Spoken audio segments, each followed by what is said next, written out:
World cup पूर्वर बड़ निष्पत्ति Vaibhav Suryavanshi Bharat under-19 दलर कैप्टेन एवं दक्षिण आफ्रिका विपक्ष वनडे सीरीज रे नेतृत्व करेंगे। बीसीसीआई जूनियर क्रिकेट कमिटी शनिवार दिन दक्षिण आफ्रिका विपक्ष 3टी मैचर वनडे सीरीज एवं आईसीसी पुरुष under-19 world cup 2026 Bharat under-19 दल घोषणा करिछि।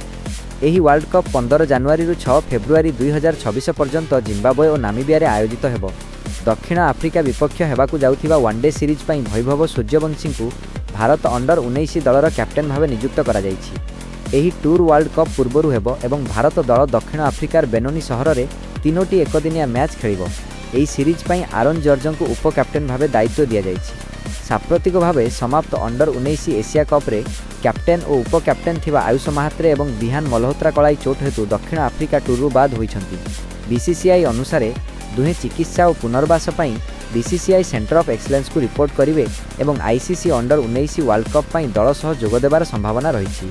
3 मैचर वनडे सीरीज 3 जनवरी 2026 रु आरंभ हेबो। द्वितीय और तृतीय मैच 5 और 7 जनवरी रे खेला जिवो। 3टी मैच दक्षिण आफ्रिकार बेनोनी स्थित विलोमुर पार्क रे हेबो। बीसीसीआई शनिवार दिन आईसीसी अंडर-19 वर्ल्ड कप पई मध्य दल घोषणा करिछि। एही महामंच पई आयुष महात्रे कैप्टेन एवं बिहान मल्होत्रा उप कैप्टेन भावे पुनः दायित्व नेबे। दक्षिण आफ्रिका टूर पई भारत अंडर-19 दल वैभव सूर्यवंशी कैप्टेन, आरोन जॉर्ज उप कैप्टेन, वेदांत त्रिवेदी, अभिज्ञान कुंदू विकेटकीपर, हरभंश सिंह विकेटकीपर, अमरीश कनिष्क चौहान, खिलान ए पटेल, मोहम्मद इनान, हेनिल पटेल, डी दीपेश, किशन कुमार सिंह, उद्भव मोहन, युवराज गोहिल, राहुल कुमार।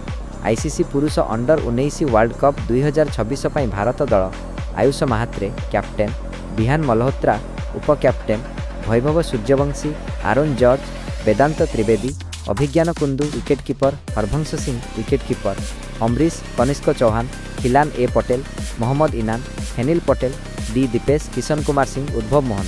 खेल खबर पई आम चैनल को सब्सक्राइब कर दियंतु। खेल जगतर समस्त खबर रे सदा समय अपडेट रुहंतु।